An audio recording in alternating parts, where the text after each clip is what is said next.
Hola, hola, ¿cómo están? ¿Qué tal? Buenas noches. ¿Cómo están? ¿Qué tal? Ya se está acercando poco a poco el siguiente examen, ¿no? ¿Les han reprogramado la fecha del segundo examen o todavía?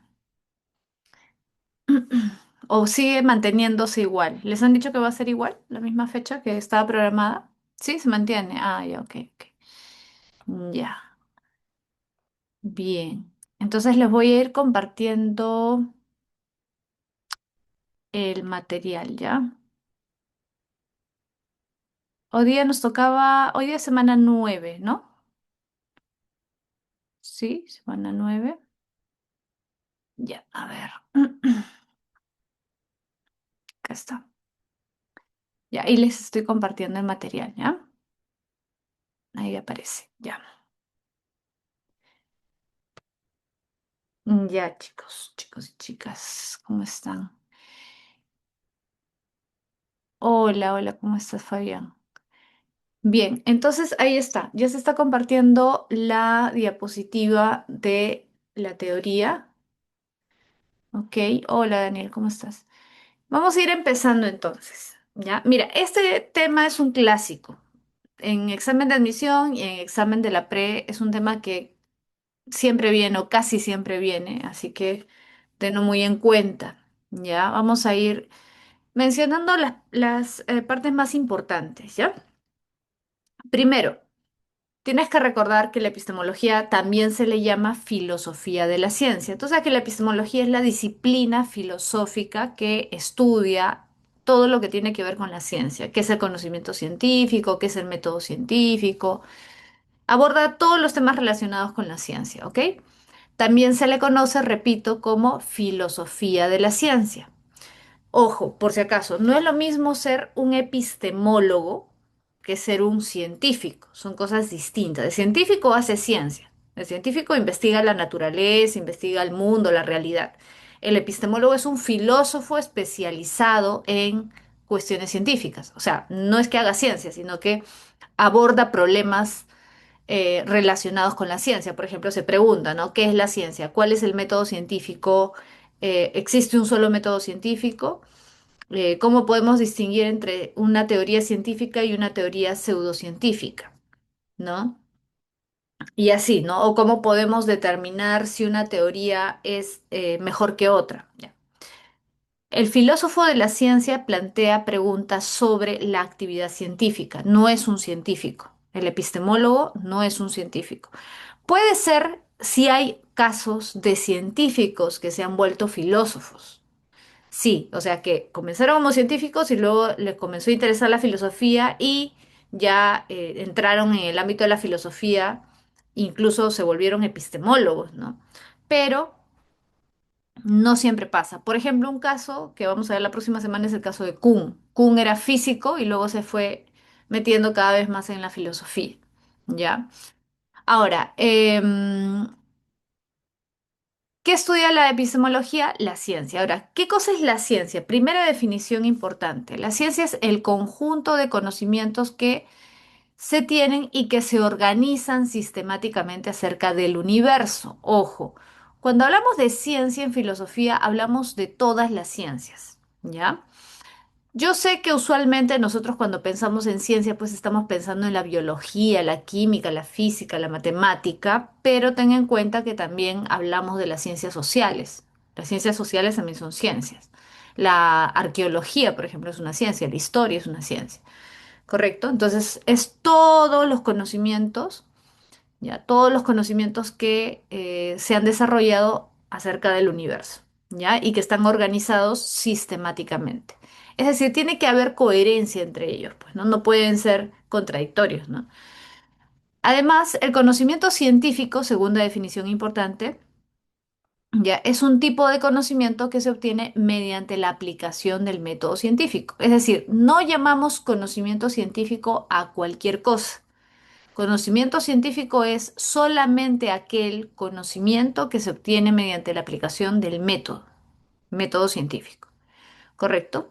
Ah, por cierto, algo que te sugiero que anotes también, que no está acá, pero que ha venido en examen de admisión, que ha venido en exámenes de la pre también, es lo siguiente. La ciencia es falible y perfectible. Anótalo, ¿ah? La ciencia es falible y perfectible. ¿Qué quiere decir eso? Falible sí quiere decir que puede fallar. Algo es falible cuando puede fallar. Por ejemplo, este método estadístico es falible, supongamos, ya, puede fallar. Perfectible, que puede perfeccionarse, ¿correcto? La ciencia, ¿por qué es falible y perfectible? Profesora, pero la ciencia no es un conocimiento verdadero. Ya, ahí viene el primer error. Usualmente nosotros pensamos que la ciencia es un conjunto de conocimientos verdaderos, en este sentido fuerte de verdad, de que ya es algo definitivo. Y justamente ese es el error, porque la ciencia está en constante avance. Muchas cosas que se consideraban verdaderas y ciertas hace 50 años, actualmente ya no son consideradas verdaderas ni ciertas. Por eso es falible, porque lo que se considera cierto ahora podría, con el paso del tiempo, considerarse de otra manera. ¿Correcto? Eso tenlo muy en cuenta. O sea, hay grados de falibilidad, ¿no? O sea, en el sentido de que, por ejemplo, en el ámbito de la biología, la nutrición, la medicina, por ejemplo, hace 15 o 20 años se creía que no se podía comer mucho huevo, porque el huevo tenía muchas grasas, ¿no? Y que no era bueno para el colesterol y que no sé qué, ya. Actualmente ningún médico te dice que no puedes comer, no sé, 2, 3, 4, 5 huevos al día. Puedes comer esa cantidad de huevos. Antes se decía, no, solamente uno al día o tres a la semana, cuatro a la semana. Ya hay investigaciones que actualmente sostienen que eso no es así, ¿no? Que la grasa del huevo no es perjudicial, ¿no? En general no empeora un estado de salud, ¿no? Al contrario, los beneficios del huevo son mayores, ¿no? Entonces, hay ciertas ideas que se tenían antes que actualmente ya no son consideradas válidas. Igual, por ejemplo, con respecto, no sé, al cigarrillo, al fumar. En los años 60, o sea, hace más o menos 60, 70 años, en Estados Unidos muchos médicos recomendaban fumar, te recetaban fumar. ¿Por qué? Porque se asumía que era una forma de mantener el estrés y la ansiedad bajos. No se sabía en ese momento el daño que hacía el cigarrillo a los pulmones, que ahora todo el mundo sabe que es muy dañino, ¿no? Fumar. Entonces, mira cómo va cambiando el propio criterio de los científicos a partir de una serie, pues, de evidencia. La evidencia va apareciendo también. El avance tecnológico permite también ir encontrando evidencia que antes quizás no conocíamos, ¿no? Entonces, la ciencia puede fallar, la ciencia no es infalible. Primer cosa importante. Y segundo, es perfectible justamente porque es falible, es perfectible. No es perfecta. Puede perfeccionarse poco a poco, puede mejorar, ¿correcto? Eso es algo que tienes que recordar, es importante recordarlo. Ya, ahora, ¿cuáles son las características del conocimiento científico? A ver, características del conocimiento científico. Primero, es objetivo. ¿Por qué el conocimiento científico es objetivo? Porque tiene que ceñirse al objeto. Es decir, tienes que dejar de lado todas tus creencias, deseos, suposiciones, prejuicios. Si eres un científico, tienes que dejar todos esos aspectos subjetivos para centrarte en la observación y descripción del objeto. Tú tienes que dejar, por decirlo así, metafóricamente, que el objeto hable, que el objeto te diga lo que es, sin que tú estés poniendo algo antes. Muchas veces esto es difícil.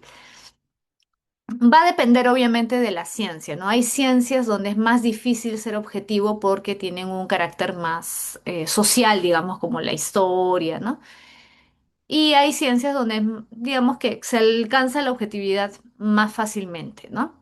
Pero igual, o sea, en todos los ámbitos de la ciencia, el científico siempre tiene que tratar de observar el objeto tal y como es, dejar de lado cualquier cosa que pueda interferir en su apreciación del objeto.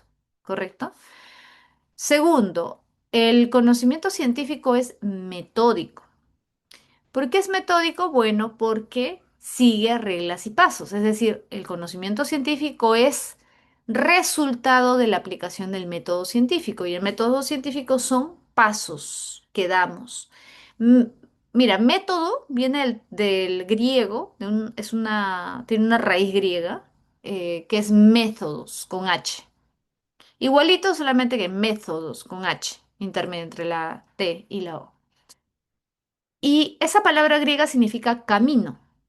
Entonces, el método es el camino que andamos, que caminamos para llegar a un conocimiento.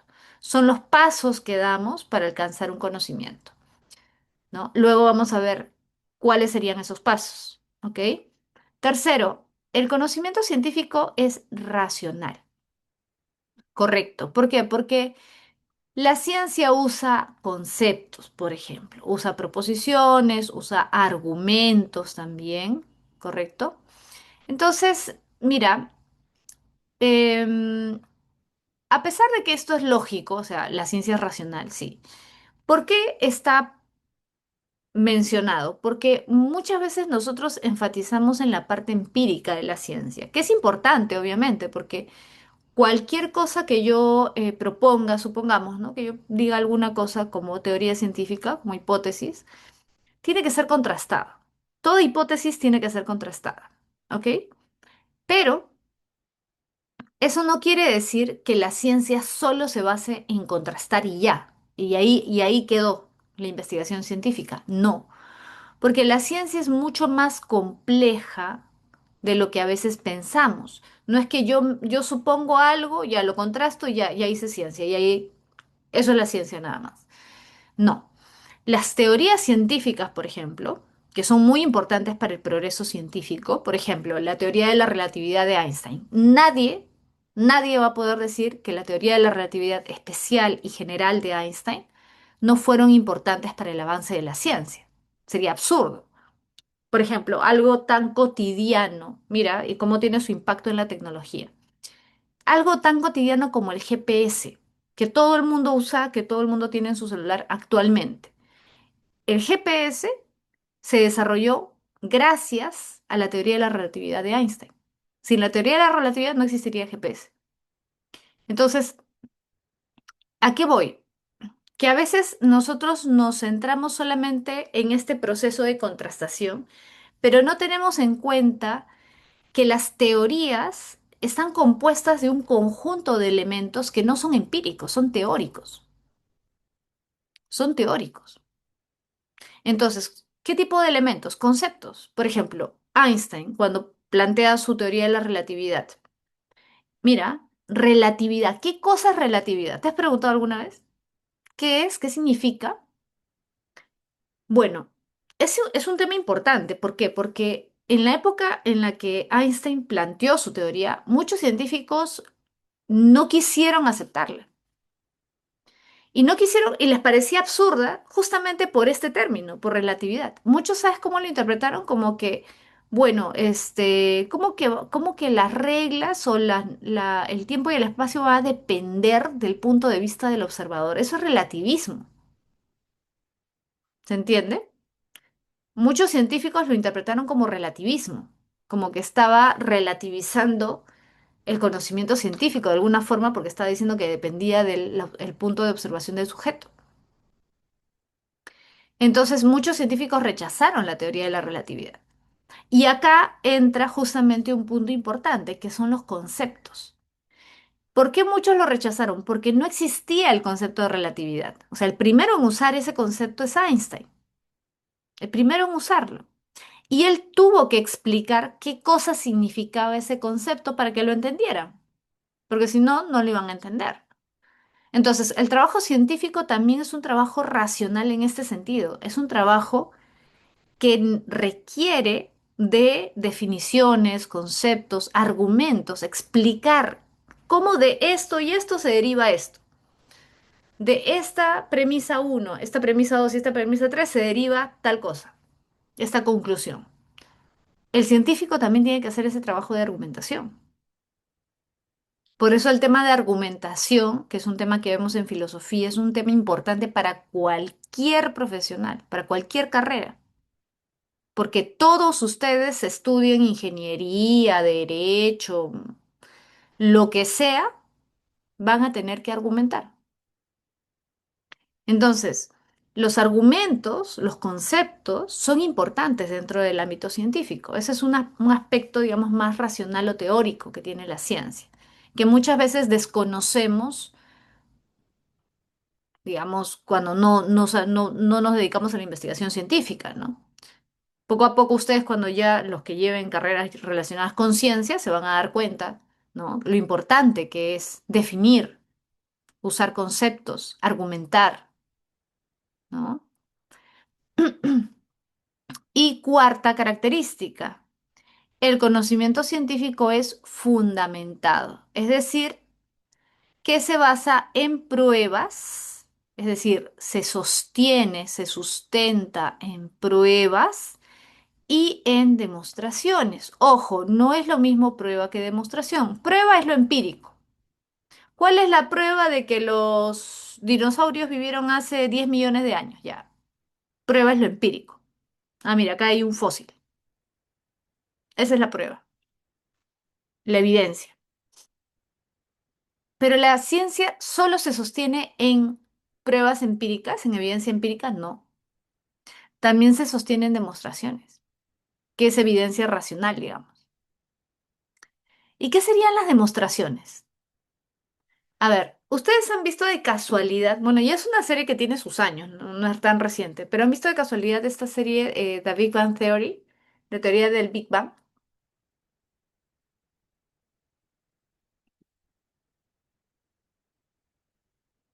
¿Han visto algunos? Sí. Es una buena serie. Se las recomiendo si es que no la han visto, a los que no la han visto, ¿no? Los que ya han visto, es una buena serie. Esa serie, los que se acuerdan, ¿no? Era de unos científicos, amigos jóvenes, ¿no? Que son científicos, y el protagonista es Sheldon. Y Sheldon es un físico.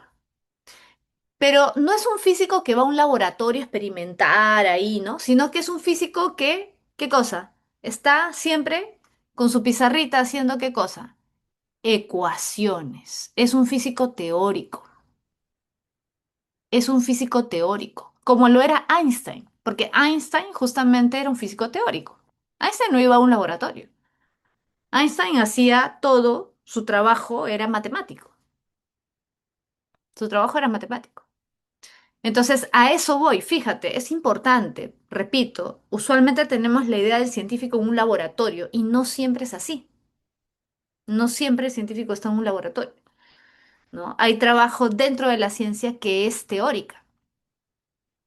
Eso que hace Sheldon con su pizarrita, o eso que han visto en algunas películas, ¿no? O sea, hay una película también que se llama Una mente brillante, ¿no? Sobre un científico también, es una película ya antigua. U otras películas donde veas científicos haciendo ecuaciones y todo. Eso que están haciendo, eso son demostraciones. Esos son demostraciones. Las demostraciones son lógico-matemáticas, porque muchos científicos no solamente trabajan con matemáticas, trabajan también con lógica, ¿correcto? Entonces, cuando veas eso, ya sabes, eso es demostración, ¿ya? Prueba es evidencia empírica, demostración es evidencia racional, a través de ecuaciones, usualmente, ¿no? Matemáticas y lógica, ¿correcto? Bien, vamos ahora a hablar un poco de las funciones de las ciencias. Mira, ¿cuáles son las funciones? Mira, para que nunca te olvides, ya, bien fácil. Acuérdate de esta mnemotecnia que es facilita, DEPA. Estas son las cuatro funciones fundamentales, básicas de las ciencias. DEPA, describir, explicar, predecir y aplicar. ¿Ya? Descripción, explicación, predicción y aplicación. Ahora, ojo, no es que necesariamente todas las ciencias cumplan las cuatro, no necesariamente. Hay ciencias que o mejor dicho, tienen las tres primeras, otras que tienen la última nada más, la de aplicación, dependiendo, pues, ¿no? Entonces vamos a hablar un poco acerca de esas funciones. A ver, primero, describir, ¿ya? Vamos a poner algún ejemplo. A ver, describir qué cosa significa. Señalar por ejemplo, si supongamos que tú eres un biólogo, una bióloga, ¿ya? Estás en tu laboratorio y estás viendo a través de tu microscopio una célula. ¿Qué tendrías que decir sobre la célula para que sea una descripción? Obviamente tendrías que señalar sus características, ¿sí o no? ¿Sí? Enumerar, señalar sus características, sus cualidades, ¿correcto? Eso es describir. Señalar características, cualidades del objeto que estás estudiando. Puede ser una célula, puede ser un astro también. Supongamos que eres un astrónomo y estás observando a través del telescopio Saturno y te das cuenta de que hay una protuberancia extraña que nadie se había percatado antes que estaba ahí. Ya. Si quieres señalar eso, tendrías que describir, ¿sí o no? Tendrías que decir, observo una protuberancia de más o menos tal tamaño, etcétera. Entonces, describir es señalar cualidades o características. Vamos a poner de ejemplo otra ciencia distinta, la economía. Un economista puede describir si, por ejemplo, si señala las características del mercado negro. ¿Cuáles son las características del mercado negro? O del mercado informal. ¿Cuáles son las características del mercado informal? O cuáles son las características de una crisis, ¿no? O cuáles son las características de una inflación. Está describiendo, ¿correcto? Explicar es distinto, porque explicar no significa simplemente describir, significa determinar el porqué, las causas. Una cosa es decir qué es un mercado negro y otra cosa es decir por qué ocurre un mercado negro. Una cosa es describir una crisis y otra cosa es explicar por qué ocurre una crisis, qué es lo que genera, motiva, causa una crisis. ¿Correcto? Una cosa es describir una protuberancia extraña que ves en Saturno y otra cosa es plantear cuál podría ser la razón de que esa protuberancia esté ahí. ¿Correcto? Muy bien. Predicción. Predicción obviamente se refiere a señalar algo que va a ocurrir en el futuro, algo que todavía no está ocurriendo, ¿no? Que va a darse luego. Eso es fácil. Y la aplicación también es fácil, porque la aplicación simplemente consiste en aplicar el conocimiento para obtener un resultado. ¿Correcto? Por ejemplo, bueno, mejor eso lo dejamos para después, pero la aplicación es sencilla de entender, ¿no? ¿Cómo se le da uso al conocimiento?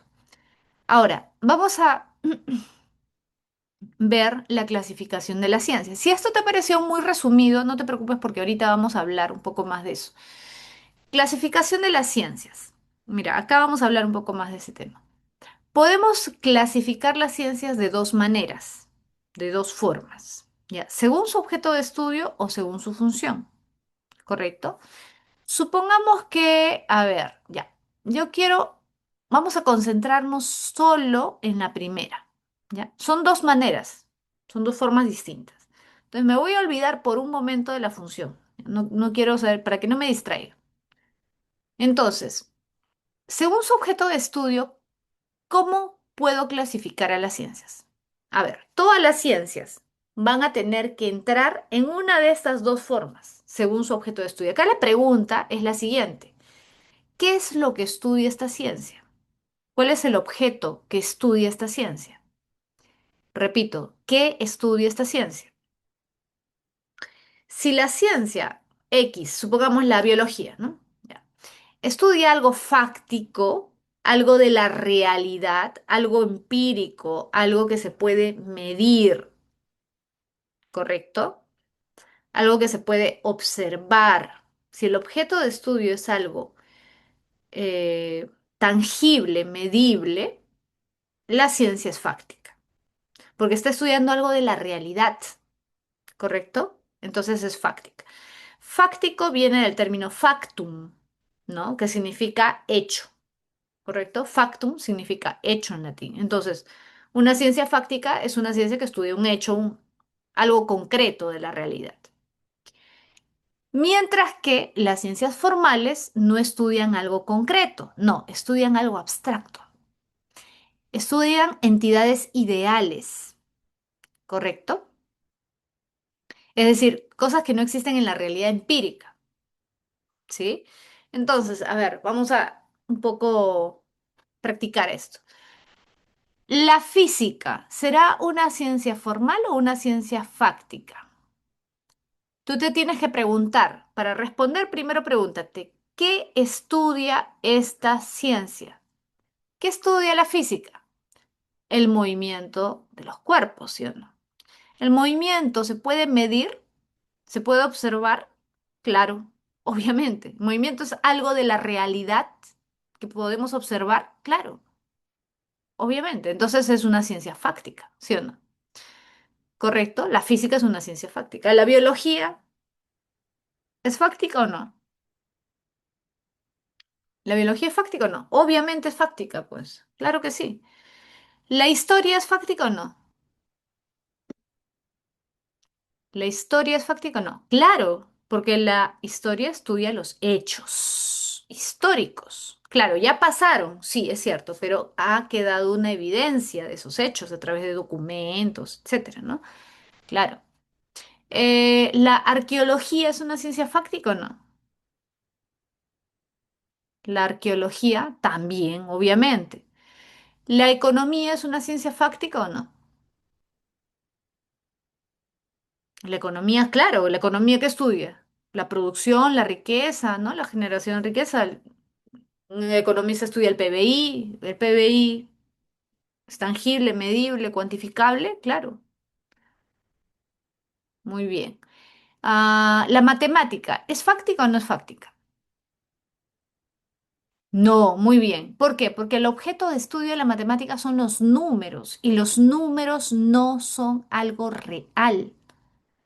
No son algo real. Tú no, o sea, el número 2, número 3, de qué colores, de qué tamaño es, no existen, ¿no?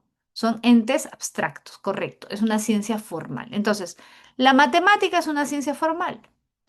¿Qué otra ciencia formal puede existir o existiría? A ver, aparte de la matemática.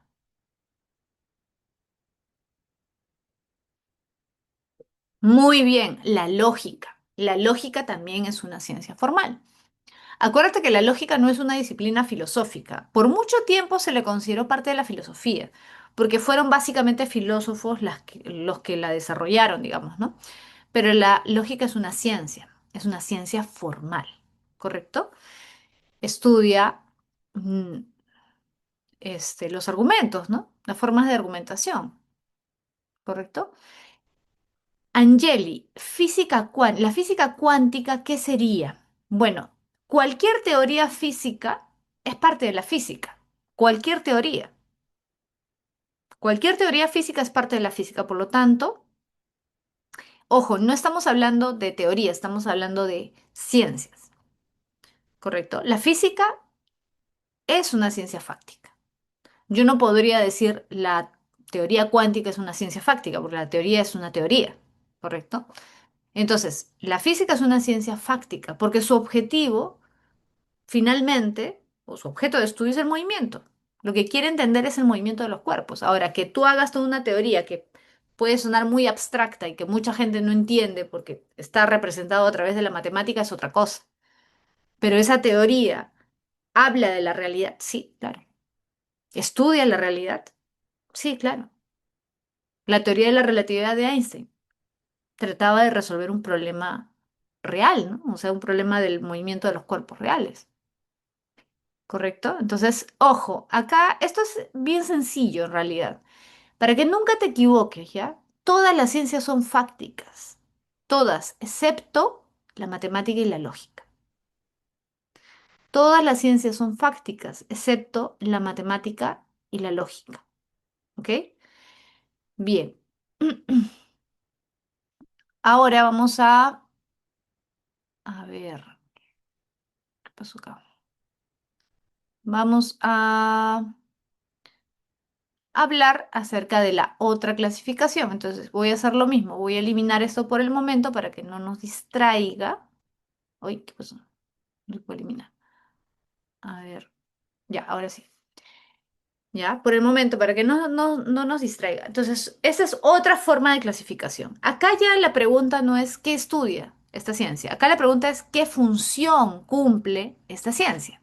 Mira, ¿qué función tiene esta ciencia?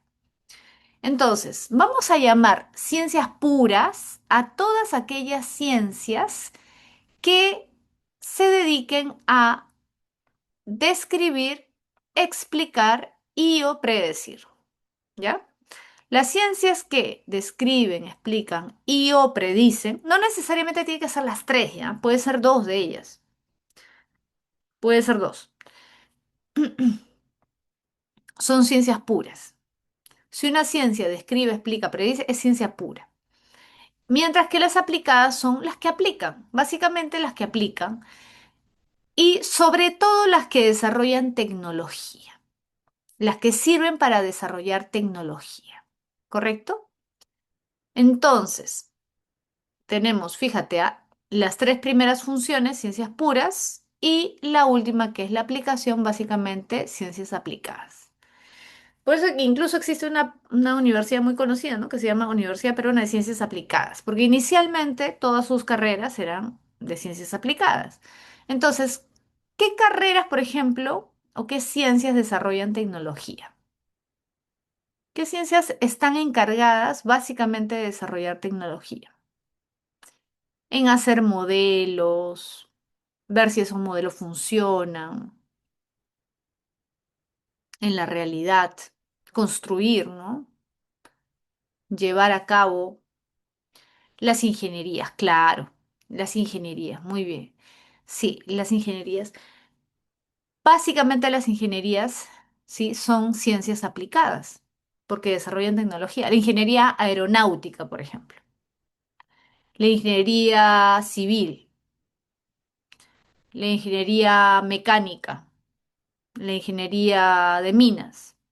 Básicamente lo que buscan es desarrollar tecnología, ¿correcto?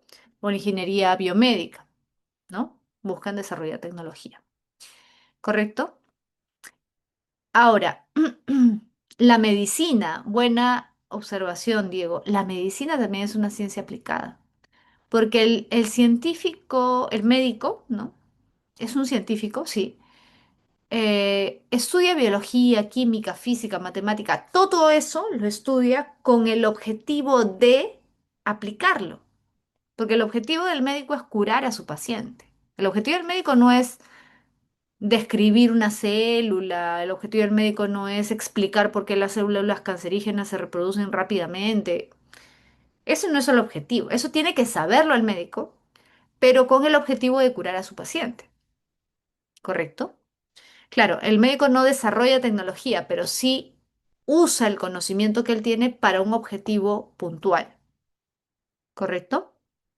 La medicina es una ciencia aplicada, muy bien. Ujú, muy bien. Ahora,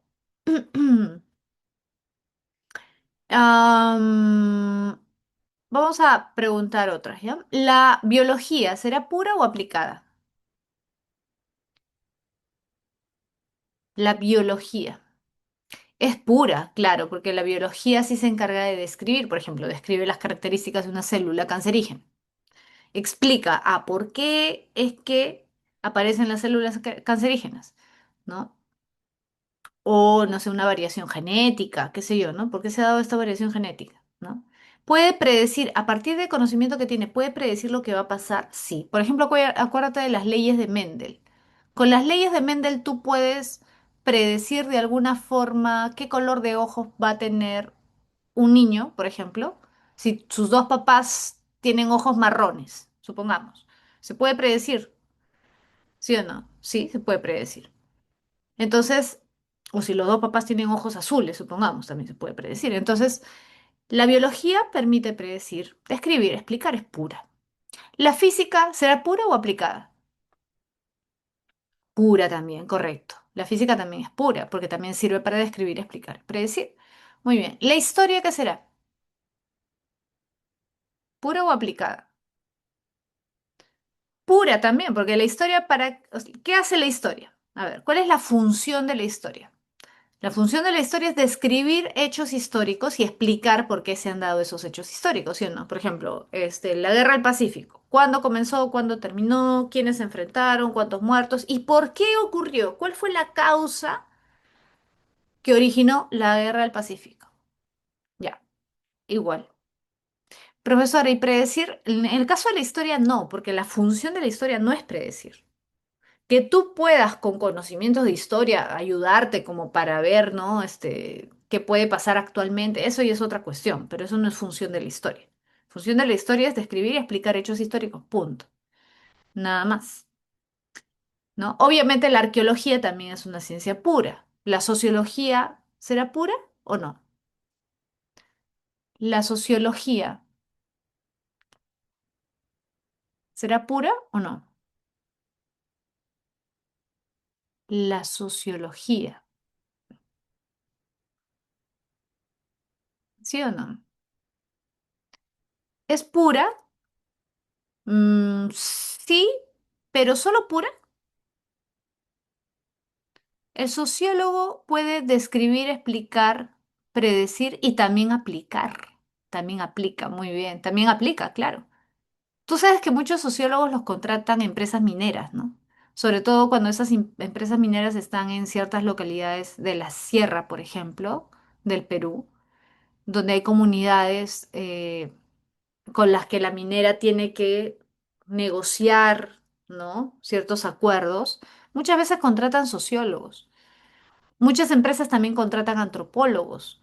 ¿Por qué? Porque esas personas están capacitadas, entienden cómo piensa el poblador, entiende cómo piensa el poblador. Entonces, esa persona puede ayudar a la empresa a entender a la comunidad y que la comunidad entienda, digamos, de alguna forma, las funciones que va a realizar la empresa y que puedan llegar a acuerdos, ¿correcto? Claro, entonces un sociólogo sí desarrolla una función de aplicación, o sea, aplica su conocimiento para resolver problemas concretos. Un antropólogo también, ¿correcto? Em, la economía. ¿La economía será pura o no? Un economista, ¿qué hace? A ver, ¿qué función cumple la economía? La economía permite describir, sí, permite aplicar, sí, permite explicar también, pero solamente eso. O también el economista aplica su conocimiento. También es aplicada. Sí, claro, también es aplicada. Porque no solamente, por ejemplo, supongamos que nombran a una persona ministro de Economía, un economista lo nombran ministro de Economía. Ese ministro de Economía, ¿tú crees que solamente va a estar en el cargo para describir, explicar y predecir nada más? ¿O para tomar medidas concretas, decisiones concretas para mejorar la economía? Obviamente, ¿no? ¿Sí o no? Una empresa contrata a un economista. ¿Para qué lo contrata? ¿Solamente para que describa, explique y prediga lo que va a ocurrir? No. Lo contrata para que tome decisiones, ¿sí o no? Para mejorar el rendimiento de la empresa, por ejemplo, ¿no? Para recortar los gastos que son innecesarios, ¿no? Entonces, el economista también tiene de los dos. La economía es una ciencia pura y aplicada. Es una, digamos, una ciencia mixta, podríamos llamarle, ¿no? La economía es una ciencia mixta porque tiene puro y aplicado. La psicología,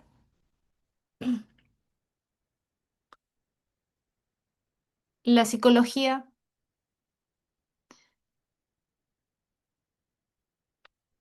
es aplicada, pero solamente aplicada.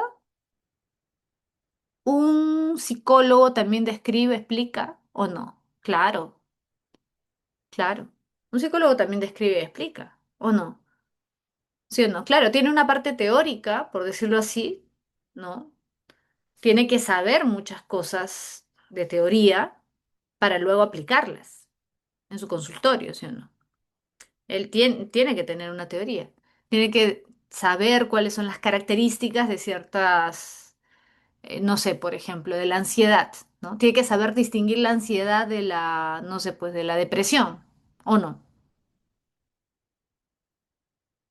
Tiene que saber distinguir a alguien que tiene TDAH de alguien que, no sé, tiene alguna otra condición. ¿no? Entonces, también, claro, también hay psicólogos que se dedican solo a la investigación, eso es cierto. Hay, hay ciertos psicólogos que se dedican solo a investigación, pero eso se da casi, casi en todas las áreas, ¿ah? En la economía también hay gente que se dedica solo a la investigación, ¿no? Pero lo usual, lo común es que el psicólogo tenga digamos, un área de trabajo donde aplique sus conocimientos, ¿no? Sí. Claro, los psicólogos organizacionales también, ¿no? Aplican, obviamente, ¿no? Cuando trabajan en empresas. Ujú. Muy bien. Entonces, quedó claro, aplicadas, siempre que te digan aplicadas, usualmente son ingenierías. También puede ser medicina, ya.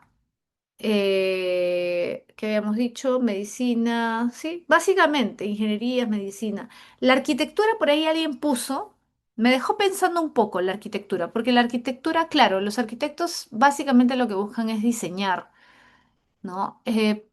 Pero también requiere mucho trabajo teórico y muchas veces las tesis de los arquitectos son estudios de investigación sobre construcciones que ya existen. Por ejemplo, yo conocí una arquitecta que su tesis de maestría era digamos, una descripción y explicación de todas las casonas que están en el Paseo Colón. No sé si ustedes conocen el Paseo Colón que está en el centro de Lima. Ya su tesis fue básicamente eso, describir los diferentes estilos arquitectónicos que hay en todas esas casonas. Entonces, de aplicación no había mucho, ¿no? Era una tesis más teórica, digamos. Aunque bueno, en el caso de su trabajo, requieren de esa teoría también, ¿no? Para su aplicación. O sea, no digo que sea solamente teórico, ¿no? Los arquitectos diseñan, de hecho, diseñan, pero requieren una teoría, no es que solamente diseñan, ¿no? Requieren una teoría sólida, y no solamente en el ámbito, digamos, de la ingeniería, sino sobre todo en el ámbito artístico, en el ámbito histórico. Necesitan también saber de distintos estilos, cómo han ido progresando, cambiando a lo largo de la historia, ¿no? Entonces, la arquitectura para mí tiene las dos. Tiene de pura y tiene de aplicada también, ¿sí? Bien. Entonces, ya esto está más claro. Entonces, acuérdate siempre, depende de qué es lo que estás preguntando. Según objeto de estudio, ¿qué estudias? Según la función, ¿qué hace esta ciencia? ¿Ya? Y de ahí ya la separas. Ahora vamos a hablar del método científico. A ver, vamos a hablar un poco del método científico. Ya sabemos que método, ¿no? En griego significa camino, o sea, es el camino que yo sigo para alcanzar conocimiento. Son los pasos que yo tengo que dar en mi investigación para alcanzar un conocimiento científico. Ahora, por si acaso, este es el esquema que tú encuentras en la pre. Me imagino que hasta ahora lo usan. Lo digo porque yo hace ya 2, 3 años que no trabajo en la pre, pero yo recuerdo que este era el esquema que siempre usaba, ¿no? Entonces, te estoy poniendo este esquema, que es el que trabaja la pre, pero también te estoy poniendo otro, por si acaso, este no te lo van a preguntar en la pre, pero te lo estoy poniendo por si acaso, si luego necesitaras repasar este tema, si es que dieras el examen de admisión. Ese es un poquito más extenso, un poquito más complejo, pero en esencia es lo mismo, solamente que te lo estoy poniendo sobre todo, ¿sabes por qué? Porque lo que pasa es que si es que tú llegaras a dar el examen de admisión general, no, te vas a dar cuenta de que no siempre te preguntan como te pregunta la pre. Por eso el examen de admisión siempre es más difícil, porque te puede venir cualquier cosa y cosas que no has visto en la pre, y tienes que tener un conocimiento más amplio, tienes que no quedarte solo con los esquemas básicos. Yo después te voy a explicar un poco este de acá, ¿ya? Pero nos vamos a centrar sobre todo en el esquema que te enseñan en la pre de San Marcos, porque tú estás aspirando a obtener una vacante por ahí, ¿no? Entonces, hay 4 pasos, ¿ya? Vamos a hablar de 4 pasos. Profesora, este esquema no coincide con lo que a mí me han enseñado en biología, porque en biología también ven método científico, ¿no? ¿Me parece? ¿Hasta ahora o no? ¿En biología ven método científico o no? En el colegio también ven método científico. Y yo también me acuerdo, ¿no? Que primero era observación, planeamiento del problema, hipótesis y al final experimentación, ¿sí o no? Esos son los cuatro que te enseñaban en el colegio. Hasta ahora me acuerdo de ese esquema. Ahora, mira, profesora, lo primero, lo que yo quiero que hacer, sobre todo, es que no te asustes, porque, o que no te confundas, porque estas cositas parecen tontas, pero a veces confunden. Y tú dices, ay, ahora me tengo que aprender un modelo distinto al de biología, pero ¿por qué hacen esto? Que es raro. Yo te voy a explicar por qué. Cuando te explique por qué vas a entender por qué este esquema es distinto del de biología. Entonces, mira. El tema con el método que te enseñan en biología es que es un método estándar para las ciencias naturales, naturales, especialmente para la biología. Pero yo te pregunto, todas las ciencias, y eso justamente, esto que te voy a decir ahora, te va a servir para la próxima semana, que vamos a ver problemas epistemológicos contemporáneos. Te pregunto, ¿todas las ciencias son iguales? ¿Tienen las mismas características? Acuérdate que cuando hemos hablado de ciencia, estamos hablando de todas las ciencias, ciencias sociales, naturales. No son iguales todas las ciencias. No son iguales. Por ejemplo, la matemática. La matemática comienza con la observación.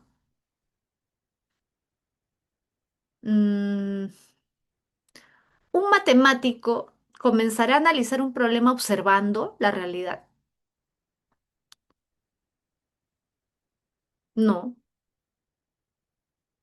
No quiero decir que la matemática no tenga relación con la realidad. Sí tiene relación con la realidad. Pero el primer paso en una investigación matemática no es observar la realidad. Entonces, lo que quiero que entiendas es lo siguiente. Como estamos viendo el método científico en la filosofía, desde un punto de vista filosófico, ¿ya? No podemos partir del presupuesto del que parte la biología, porque la biología está partiendo de su investigación como ciencia natural. Acá estamos hablando de la ciencia en general.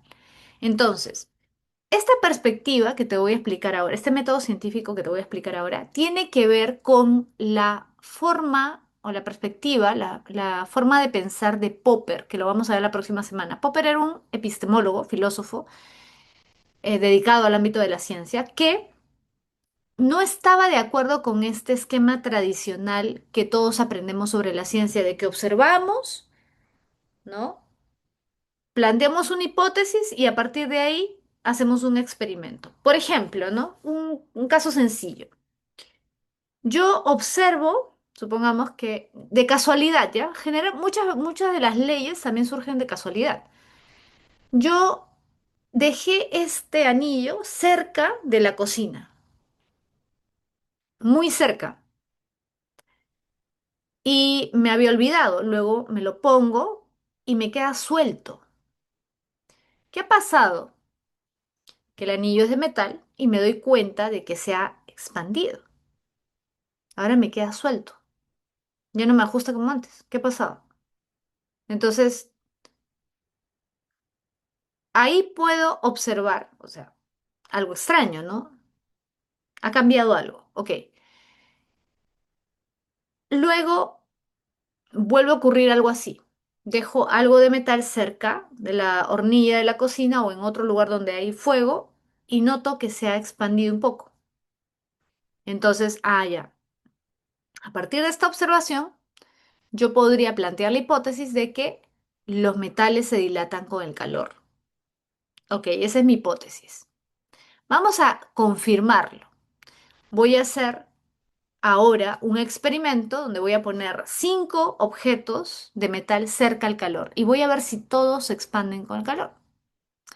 Y sí, ya. Entonces, conclusión, todos los metales se dilatan con el calor. ¿Correcto? Ya.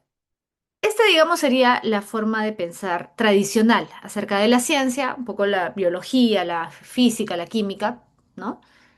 Se mueven bajo este concepto. Ahora, el que cuestiona un poco eso es Popper, que lo vamos a ver la próxima semana con más detalle. Pero ¿por qué lo hace? Porque él dice, a ver, hay un problema acá. Para Popper, los grandes avances científicos, los grandes avances no se dan a partir de em, por decirlo así, del descubrimiento solo de leyes puntuales. Porque esto de observar y sacar conclusiones lo puede hacer cualquiera, hasta un niño puede hacer eso. No necesita ser un científico para sacar conclusiones a partir de observaciones. Hasta un perrito lo puede hacer. Entonces, para Popper, lo importante de la ciencia no es estas observaciones inductivas, ¿no? Ya, observo y saco una conclusión. Eso es inducción, ¿sí o no? Parto de observaciones particulares para sacar una conclusión general. Este metal se dilata con el calor, este también, este también. Ah, ya, todos los metales se dilatan con el calor. Que estoy haciendo una inferencia inductiva. Estoy haciendo un razonamiento inductivo. Popper va a decir, la ciencia a lo largo de su historia ha progresado no por este razonamiento inductivo, ha progresado básicamente a partir de teorías. Teorías que han planteado, como la de Einstein, hipótesis que iban en contra del sentido común. Las teorías científicas que han revolucionado la ciencia han ido en contra del sentido común. Por lo tanto, la observación no puede ser el punto de partida, porque muchas leyes, muchas cosas que ocurren en el universo van en contra del sentido común. Profesora, ¿cómo que en contra del sentido común? No entiendo. A ver, si tú observas el día, en el día, el sol, pregunta, ¿qué te dice tu sentido común? Tu sentido común, tu observación, ¿qué te dice? ¿Que la Tierra se mueve o que el Sol se mueve alrededor de la Tierra? ¿Qué te dice tu sentido común? ¿Que la Tierra se mueve alrededor del Sol o que el Sol se mueve alrededor de la Tierra? ¿Qué te dice tu sentido común? Lo que tú observas, que el Sol se mueve, correcto. Eso te dice tu sentido común. Pregunta, ¿tu observación es correcta? O mejor dicho, ¿la conclusión a partir de tu observación es correcta? No. Ese es el detalle. Que el sentido común, la observación así, sin ninguna teoría previa, nos puede inducir al error. Por lo tanto, y repito, repito, la teoría de Einstein también iba en contra del sentido común. También iba en contra del sentido común.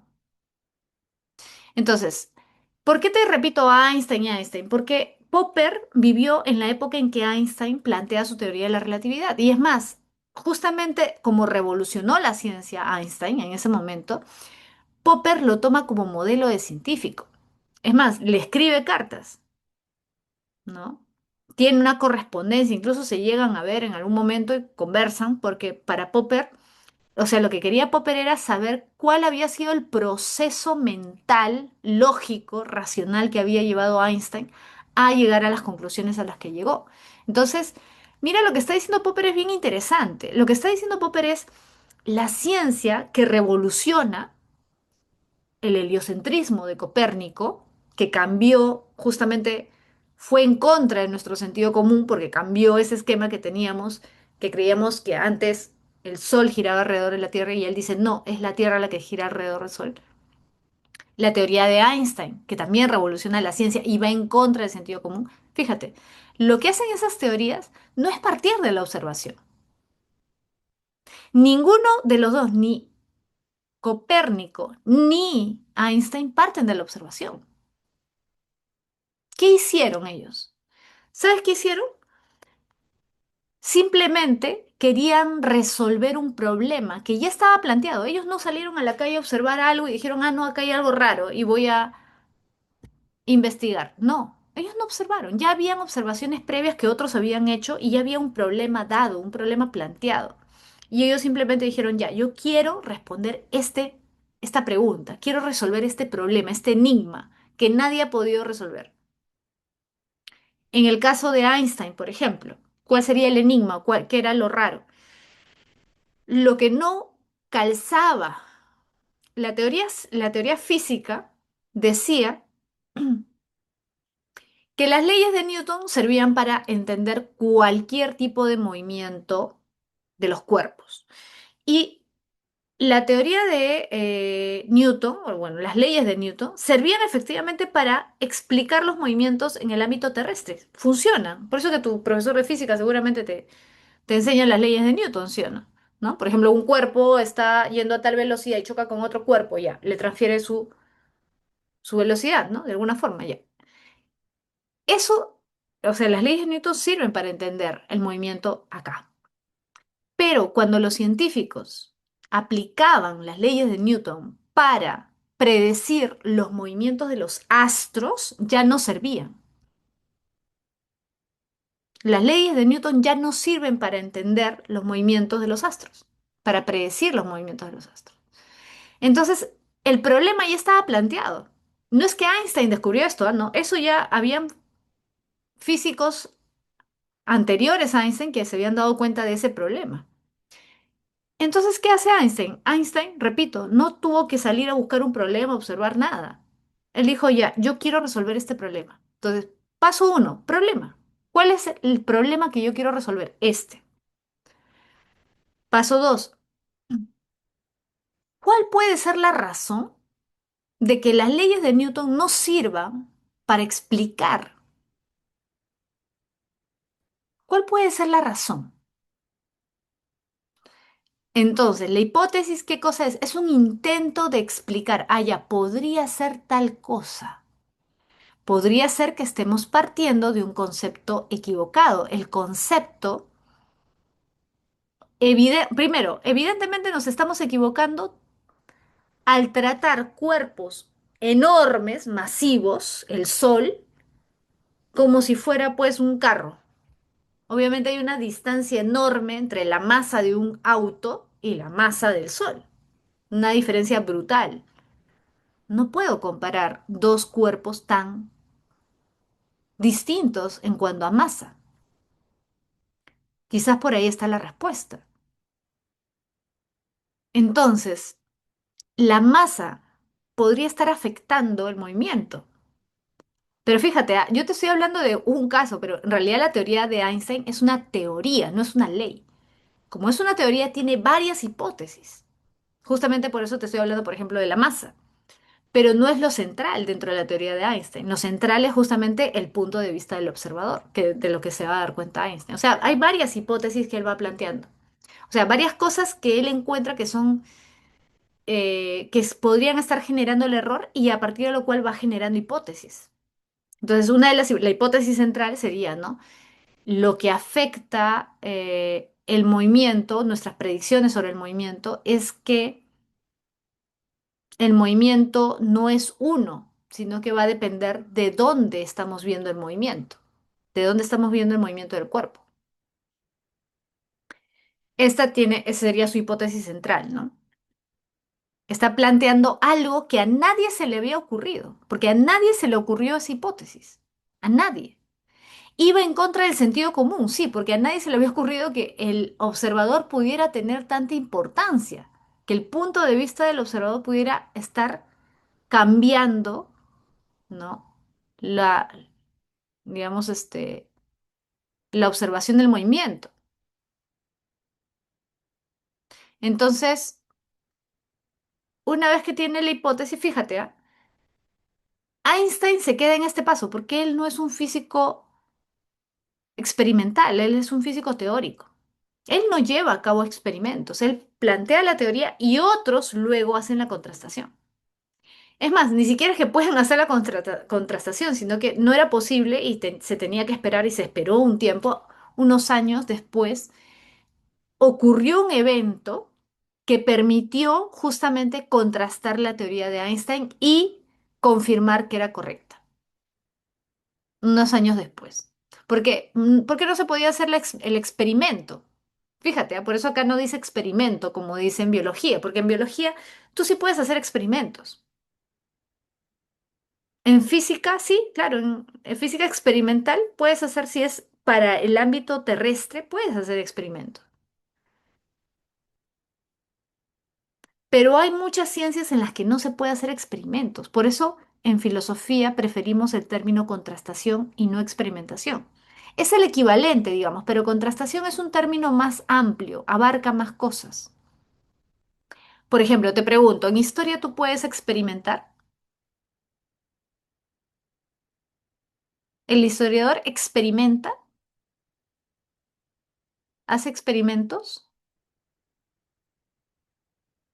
No, no. El historiador contrasta. El historiador plantea una hipótesis o tiene una hipótesis y va al archivo histórico de la nación, por ejemplo, y saca de ahí documentos para ver si tiene razón o no. ¿Sí o no? Pero experimentos, no. Por eso es que en filosofía se prefiere el término contrastación, porque es más flexible, abarca más áreas. ¿Te das cuenta? Y mira que es bien interesante el caso que te planteo, porque en el caso de Einstein, él hace esto dos nada más. Problema, hipótesis. Y ya después, la realidad permite la contrastación de su teoría de la relatividad. Y acá, bueno, te hablan del análisis, ¿por qué? Porque la contrastación vendría a ser el hecho que confirma la hipótesis. O el experimento también, porque el experimento es un tipo de contrastación también, ¿no? Que confirma la hipótesis. Pero generalmente un hecho o un experimento arroja muchos datos que el científico tiene que recopilar para que esté 100% seguro de que su hipótesis es correcta. Por eso es que hay un cuarto paso, análisis de datos. Repito, la contrastación vendría a ser el hecho que nos permite comparar la realidad con la teoría, ¿no? Con la hipótesis. Pero el hecho o el experimento siempre arroja datos y el científico tiene que recopilar esos datos, analizarlos para estar seguro de que se ha confirmado o no la hipótesis. ¿Correcto? Entonces, ahora sí ya se entendió mejor por qué este método científico que estudian en filosofía no es igual que el que estudian en biología. ¿Se entendió esa diferencia? ¿Sí? Muy bien. Yo me tomo el tiempo de explicarles bien esto porque yo los entiendo, yo sé que puede ser confuso. Y para mí lo importante es que tú entiendas que en filosofía muchas veces cambian ciertas perspectivas por algo. No es porque, se les ocurrió poner esos pasos. No, es por algo. ¿Correcto? Y este sí es un enfoque, porque alguien podría decirme, profesora, pero es el enfoque de Popper, ¿no? ¿Por qué no nos enseña el enfoque de Kuhn o por qué no nos enseña el enfoque de Feyerabend? Sí, es cierto, pero se escoge este dentro de todo porque Popper sí fue muy influyente, muy importante en la historia de la epistemología. Y porque además se basa en la teoría de Einstein, que tuvo también mucha importancia en su momento, ¿no? Entonces nos permite entender la ciencia de una manera distinta, ¿no? Por eso es que se elige esta perspectiva, digamos, ¿no? Ahora, como te decía hace un momento, bueno, eso te lo voy a dejar nada más como una referencia para que sepas, tengas presente, si es que dieras el examen de admisión luego, que no siempre te van a decir o asumas que en el examen te van a venir estos cuatro pasos nada más. Puede ser que te pongan otros también. ¿Ya? Acá hay más. Si tú buscas en internet, nunca vas a encontrar un manual de filosofía que tenga igual que todos los demás el mismo paso de método científico. No, no vas a encontrar. Porque hay distintos pasos de método científico. Por ejemplo, acá es más tradicional observación, pregunta, hipótesis, experimentación. Pero acá se alarga, mira, resultados. Hago experimento, tengo resultados, compruebo. Eso vendría a ser análisis de datos, la comprobación. Pero acá hay uno adicional, la divulgación. ¿Y por qué te lo pongo por si acaso esto? Porque efectivamente actualmente se habla mucho de la divulgación científica, es un paso importante. ¿Por qué es importante? Como vamos a ver la próxima semana, hay un concepto que sobre todo desarrolla Kuhn, que es el de comunidad científica. ¿Cómo se divulga? No con libros, porque actualmente las investigaciones que tienen más importancia en la mayoría de áreas se da a través de artículos científicos que tú publicas en una revista. Esa es tu forma de divulgar, es decir, que otros se enteren de lo que tú has hecho, de tu investigación. ¿Y por qué eso es importante? Porque, por ejemplo, tú estás, no sé, eres un científico que está estudiando las células cancerígenas del hígado, ¿ya? Y hay otro científico que quizás está estudiando exactamente lo mismo en la India. Entonces, tú cuando publicas tu investigación, no solamente se hace de manera física, en realidad se hace más de manera virtual. Entonces, ese científico puede estar buscando en bases de datos, ¿no? Un artículo que tenga relación con lo que él está investigando y encuentra el tuyo. Dice, ay, a ver, ya tal autor, ya a ver cuántas veces ha publicado, cuántas publicaciones tiene sobre este tema, ya, me interesa, ya, voy a leer su investigación. Incluso pagan, ¿no? Por leer tu investigación. Entonces, es importante la divulgación porque hay una comunidad científica, hay un conjunto de personas que están investigando lo que tú estás investigando. Entonces, es importante para la retroalimentación y también para que de alguna manera el científico que esté interesado en tu investigación vea cuál es el método que tú has usado, ¿no? La forma de experimentación que has usado que le puede servir también a él, o compararlo con lo que él ha hecho. Entonces, la parte de la divulgación también es importante. Y de hecho, una vez preguntaron en examen de admisión sobre ese paso, digamos, ¿no? Del que no se habla mucho. Por eso te lo estoy mencionando, por si acaso, ¿ya? Por último, vamos a hablar de la diferencia entre ley y teoría. Eso es importante, la diferencia entre ley y teoría, porque muchas veces se usan los dos como si fueran sinónimos y no son lo mismo. Repito, mucha gente usa ley como sinónimo de teoría y teoría como sinónimo de ley. No es lo mismo. Para que sea más sencillo de entender, mira, ¿te acuerdas cuando te puse el ejemplo de los metales, ¿no? Todos los metales se dilatan con el calor, ¿correcto? Eso es una ley. ¿Por qué? Porque la ley lo que básicamente hace es señalar una regularidad. Es decir, este metal se dilata con el calor. Este también. Este también. Este también. Regularidad. Regularidad. Este cuerpo, si yo lo suelto, cae.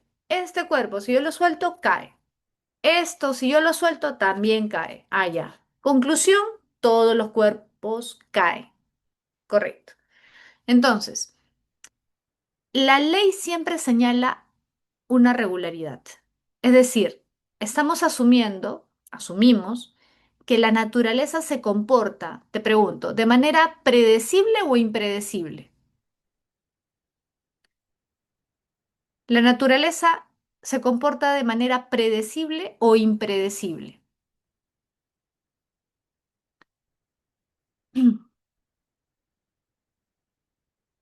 Si hablamos de leyes científicas, predecible, claro, pues, predecible, ¿correcto? Claro, si yo sé que todos los metales se dilatan con el calor, yo nunca he puesto mi anillo cerca del calor, pero yo sé por esa ley científica que si lo pongo cerca del calor se va a dilatar. Puedo predecir que eso va a pasar. Claro, una ley científica nos permite predecir hechos. Las leyes de Mendel que estamos mencionando hace un momento, ¿te puede ayudar a predecir, sí o no? De qué color van a ser los ojos de un niño, de acuerdo al color de los ojos del papá o de la mamá, ¿sí o no? Claro, puedes predecir. Entonces, la ley científica es una hipótesis que se ha confirmado múltiples veces por la experiencia. La ley científica es básicamente descriptiva. ¿Por qué? Porque te dice qué pasa, ¿sí o no? La ley científica es fundamentalmente descriptiva porque te dice, todos los cuerpos caen, todos los metales se dilatan con el calor.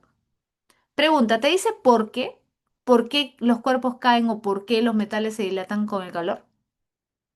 ¿Te dice la ley? Repito, la ley de la dilatación de los metales dice todos los metales se dilatan con el calor. Ahí acabó.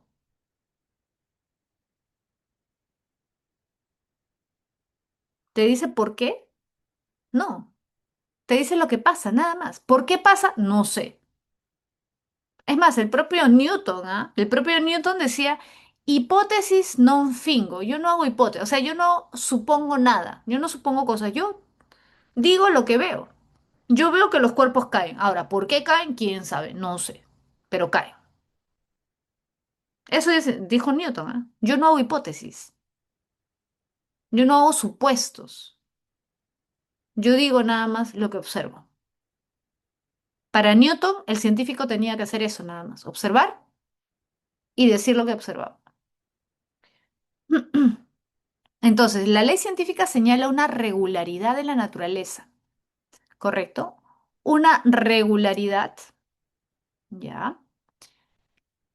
Y por lo tanto es descriptiva porque nos dice lo que pasa y nos permite predecir hechos a partir de esas regularidades que hemos observado, ¿correcto?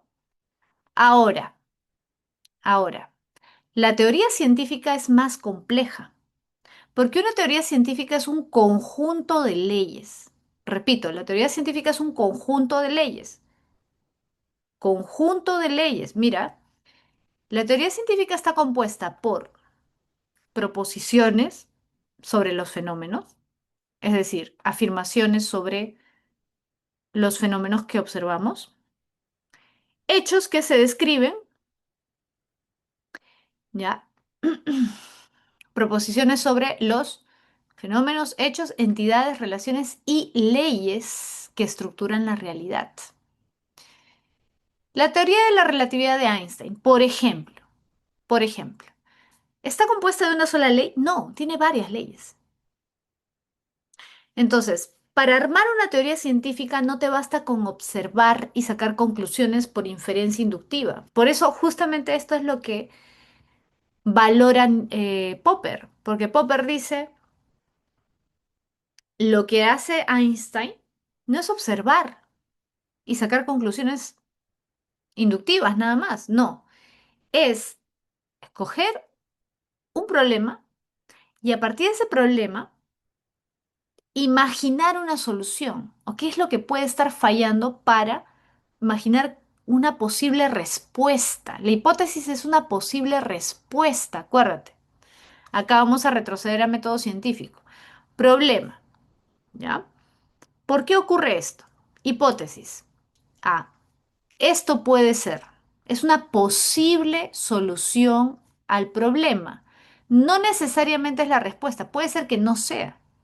Por eso es que cuando tú contrastas y en el análisis de datos te das cuenta de que no es la respuesta, tienes que volver a plantear otra hipótesis. Y el problema no, porque el problema ya sabes cuál es, pero tienes que plantear una segunda hipótesis, una tercera, una cuarta, una quinta, no sabes cuántas. Muchas veces la primera hipótesis no es correcta, ¿correcto? Entonces, la hipótesis es una posible solución, una posible respuesta. La teoría científica por eso es más difícil de formular, porque tienes que plantear hipótesis, pero fíjate, la teoría científica se sostiene en leyes también. ¿Qué significa? Mira, leyes. Por ejemplo, una ley o las leyes de una teoría científica vienen a ser como las columnas o como las bases de una casa, supongamos, ¿ya? El científico no parte de cero. Por ejemplo, Einstein no estaba partiendo de cero. Claro, es cierto que las leyes de Newton no servían para explicar los fenómenos que ellos están observando, sí, pero no es que estás partiendo de nada, no. Hay ciertas leyes físicas fundamentales. Por ejemplo, una ley física fundamental es que la ley de la conservación de la materia. La materia no se crea ni se destruye, solo se transforma. Ya, esa es una ley fundamental. Y así, hay varias leyes, ¿correcto? En toda ciencia hay leyes fundamentales que tu teoría no puede violar. Es decir, tú eres un científico. En el ámbito que sea biología, química, física, siempre en una ciencia hay leyes básicas, ¿correcto? Entonces, estas leyes son como tu base, como si tú fueras a construir tu casa, necesitas tener una base, ¿correcto? Ya, tú pones ahí tus bases. ¿Por qué es difícil plantear una teoría científica? Porque lo que tú planteas como hipótesis, que luego se tendrá que contrastar, tus hipótesis no pueden ser cualquier cosa que a ti se te ocurra. Las hipótesis son posibles soluciones al problema, sí, pero no vas a plantear cualquier cosa, pues cualquier barbaridad irracional. No, pues eso no sería una hipótesis. ¿Por qué? Porque tu hipótesis tiene que responder al problema, pero sin traicionar las bases, es decir, sin violar las leyes, sin contradecir las leyes de ese ámbito que tú estás investigando, por ejemplo, de la física. ¿Se entiende la dificultad? ¿Se entiende la dificultad? Proponer una solución posible al problema, pero al mismo tiempo que esa solución no termine yendo en contra de lo que ya está establecido en esa ciencia, que son las leyes científicas. Te das cuenta que no es tan fácil, ¿no? No es tan fácil como el caso de la ley que tú observas y sacas una conclusión. ¿Se entiende, no? La diferencia. ¿Se entendió más o menos? Entonces, mira, acá lo vas a entender mejor. Mira, una teoría científica no es descriptiva, porque no simplemente te dice, ah, ya, mira, esto pasa. No, ¿por qué? Porque hay hipótesis. Las leyes ya están ahí, ya. Yo tengo que respetar las leyes, pero lo que yo estoy planteando en mi teoría, por ejemplo, Einstein, ¿no? Es una hipótesis. Y la hipótesis siempre tiene la intención de explicar por qué está ocurriendo eso. ¿Por qué las leyes de Newton no sirven para predecir los movimientos de los astros? Ah, porque hay un error en las leyes de Newton. Ok, ya. ¿Cuál es ese error? ¿Cómo podríamos explicar el movimiento de los astros? ¿Cómo podríamos predecir el movimiento de los astros sin recurrir a las leyes de Newton y al mismo tiempo sin contradecir las leyes fundamentales de la física? Ah, ya, pues cualquiera no hace eso. Cualquiera no puede hacer eso. ¿Te das cuenta? Entonces, la función fundamental, fíjate, la función fundamental de una teoría no es la descripción. La función fundamental de la teoría es la explicación. Esa es su función. No, la teoría no es descriptiva, es explicativa. Por ejemplo, las leyes de la física, ya, están ahí, sí, pero no están ahí porque la intención sea explicar. Están ahí para mostrar que mi hipótesis no las contradice. Entonces son como mi base. Mira, acá está mi base, acá. Lo que yo voy a construir encima de esto se corresponde con estas bases. No las traiciona. Acá fíjate en este cuadrito que te va a servir para entender mejor. Ley científica. ¿Qué cosa es la ley científica? Es una hipótesis confirmada por múltiples experiencias. ¿Te acuerdas? Es una hipótesis confirmada. Ya, por ejemplo, ¿todos los metales se dilatan con el calor? Ya, sí. ¿Y cómo llegué a esa conclusión? Ah, ya, porque he visto muchos casos de metales que no se dilatan, que se dilatan, perdón, con el calor. Por ejemplo, acá, la segunda ley de la dinámica. Es una ley científica. Pero fíjate que una ley no se expresa solamente de esta manera.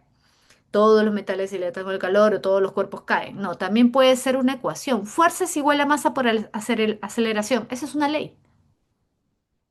Fuerza es igual a masa por aceleración. Esa es una ley. También se puede, mira, acá está, en forma de enunciado. En los bordes de las placas se produce la mayoría de la actividad geológica interna.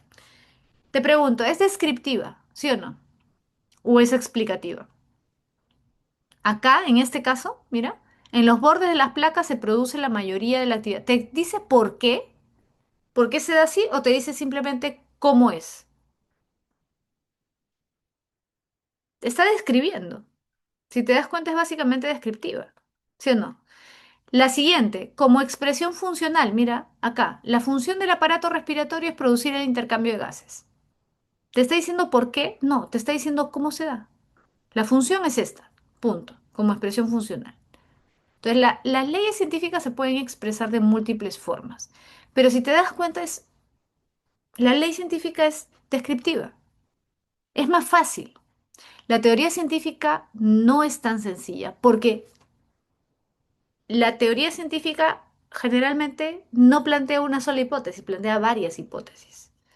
Y todas esas hipótesis se sostienen y tienen que ser coherentes con las leyes que ya existen en ese ámbito. Entonces, por eso dice, es un conjunto de leyes cuya función es explicar las regularidades que describen dichas leyes.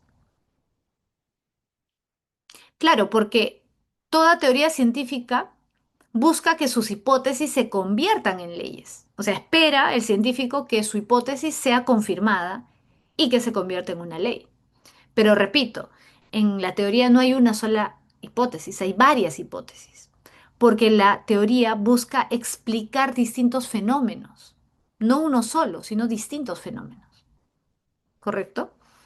Por eso dice, se relaciona con numerosos hechos. Acá están, miren, las características de teoría. Se relaciona con numerosos hechos, sugiere nuevas relaciones, permite hacer predicciones que se pueden comprobar experimentalmente. ¿Te das cuenta? Como la teoría tectónica de placas, por ejemplo, ¿no? Entonces, leyes, las leyes de Newton. Teoría, la teoría de la relatividad de Einstein, ¿no? Teoría del, por ejemplo, de la evolución de Darwin, también es una teoría. Pero dentro de la teoría de Darwin, ¿hay leyes o no? La ley del uso y el desuso, por ejemplo. ¿Te acuerdas? ¿Te acuerdas? Entonces, no hay teoría científica con una sola ley. Toda teoría científica tiene varias leyes, ¿sí? Jordan, buena pregunta, Jordan. ¿La teoría científica puede ser perfectible? Sí, puede ser perfectible. ¿Por qué? Porque como una teoría es muy compleja y no solamente tiene una hipótesis, sino varias, puede ser que el científico acierte en algunas hipótesis y en otras no. Puede ser que alguna de sus hipótesis sea débil o no se compruebe, pero las otras sí. Entonces no vamos a eliminar toda la teoría porque una falló. Entonces, ¿qué se hace muchas veces? ¿Qué hacen los científicos? Reemplazan esa hipótesis por otra, ¿no? Y buscan su confirmación, digamos, ¿no? Entonces, sí, ¿las teorías científicas son perfectibles? Sí. Mari Carmen dice, por eso la teoría es más amplia y debe ser coherente con las leyes establecidas, debe explicar. Sí, sí, justamente las teorías científicas tienen mucho de argumentación, sí, tienen mucho de también de la parte de fundamento teórico, ¿no? De ecuaciones. Por eso si tú lees la teoría de la relatividad, está lleno de ecuaciones, ¿sí? Porque claro, es un lenguaje matemático, pero en lenguaje matemático te está explicando cómo ha llegado de A B y de B a C, en lenguaje matemático. Y por eso justamente es que muchas veces actualmente la matemática y la lógica van de la mano, porque la lógica ayuda muchas veces a que esas, digamos, esas conclusiones que se llega a través de la matemática sean más claras. ¿Correcto? Bien, ahora les voy a compartir el material de práctica. A ver, ¿dónde está? Acá. Les voy a compartir el material de práctica para terminar esta parte. Acá está. Ya. Está. Ya.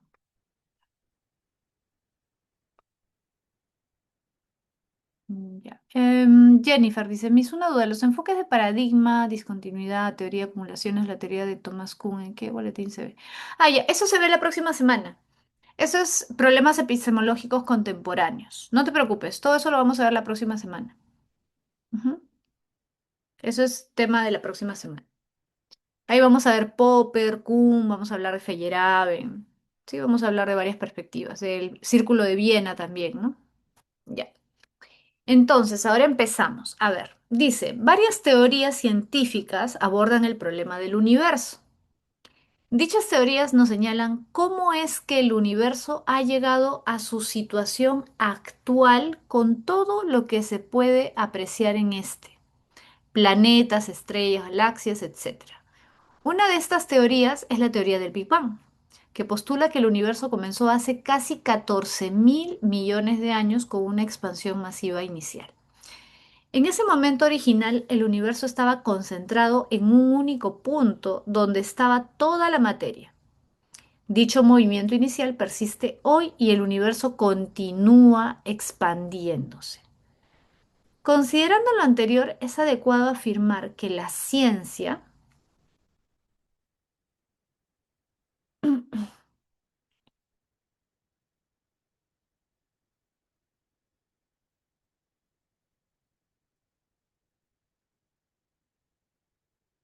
A ver,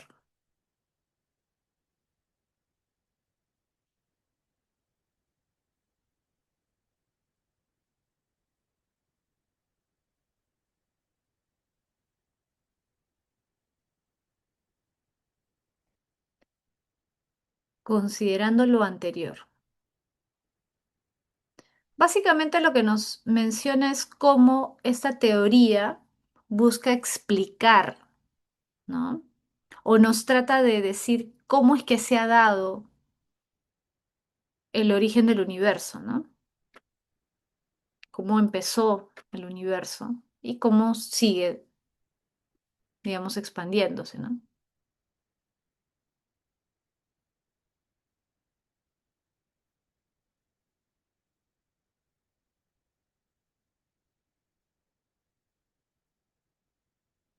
¿Cuál dirían ustedes que es la clave?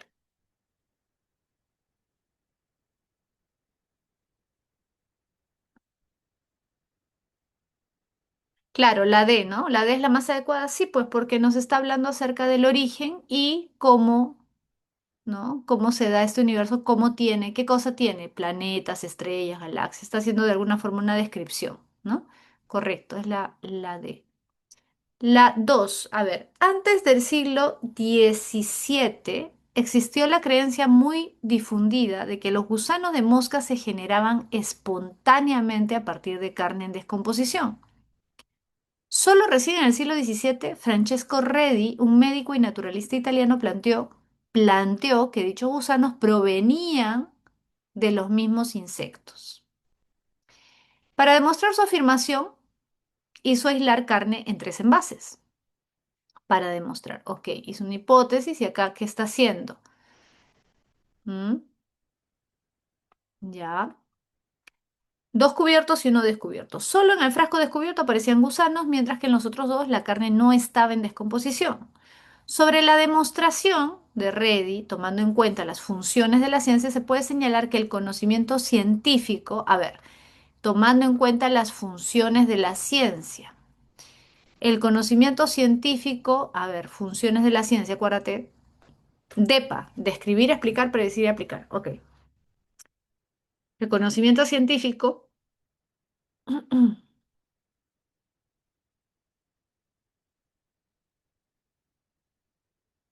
que dicen la D, siempre se basa en pruebas y demostraciones. ¿Seguros? Tomando en cuenta las funciones de la ciencia, acá te está hablando de las funciones, funciones. Describir, explicar, predecir y aplicar. Él hace un experimento. Solo, mira, dice, para demostrar su afirmación hizo aislar, ya.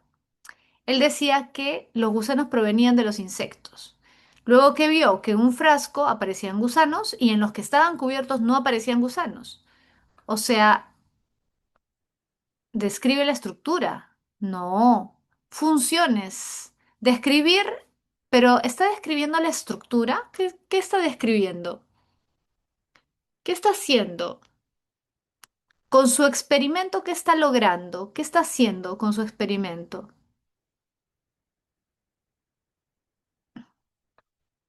¿Qué está haciendo con su experimento? Lo que es implícito, ¿no? Hay algo implícito ahí. Plantea conceptos, enunciados y argumentos. Ojo que dice tomando en cuenta las funciones.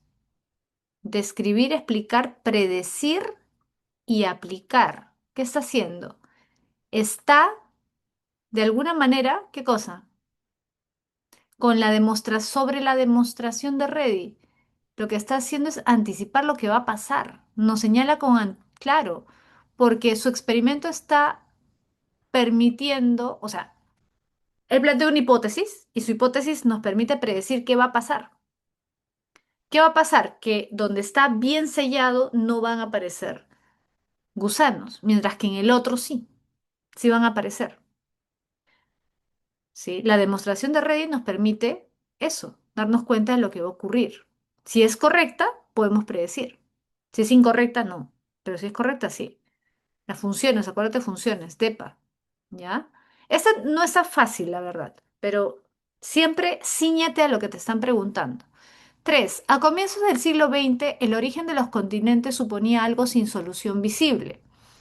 En 1912, el geólogo y meteorólogo Alfred Henneger propuso la hipótesis de la deriva continental. Este se basó en las formas complementarias de ambos lados del Atlántico, por lo que finalmente concluiría que todos los continentes mucho antes estaban ensamblados en un supercontinente al que llamó Pangea, ¿no? Lo que sería corroborado, lo que sería corroborado después por la teoría de las placas tectónicas. En consecuencia, podemos afirmar que la hipótesis del científico Wegener, perdón,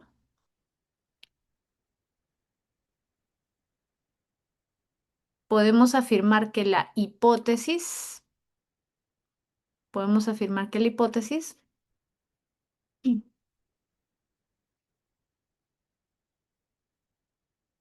brindó una solución al problema, claro, muy bien, brindó una solución al problema del origen de los continentes. Correcto, muy bien.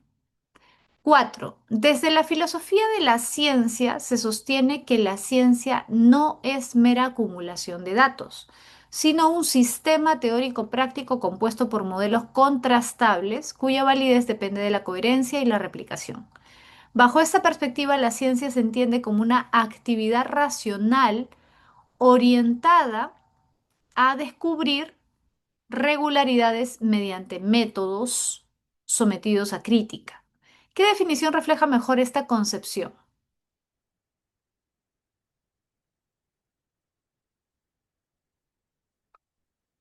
Claro, la D, esta está más fácil, claro, es la D, pues, ¿no? Construcción teórica y contrastable y replicable, correcto. No, no es un sistema verdadero, ya hemos dicho esto, ¿no? Y no son creencias tampoco, ¿no? No son un conjunto de hechos, es la D, correcto.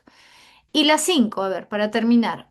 A inicios del siglo XX, Marie Curie logró aislar sustancias altamente radiactivas como el polonio y el radio.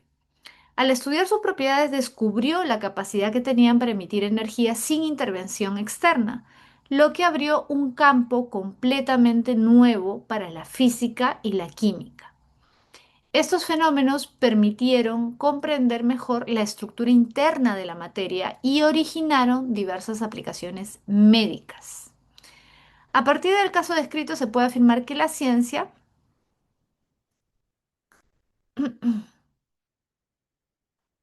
claro, la ve, muy bien, correcto, muy bien, correcto, es la B. Amplíe conocimiento teórico mediante nuevos hallazgos. Muy bien. Muy bien, chicos. Entonces, esas son las 5 preguntas que teníamos para hoy.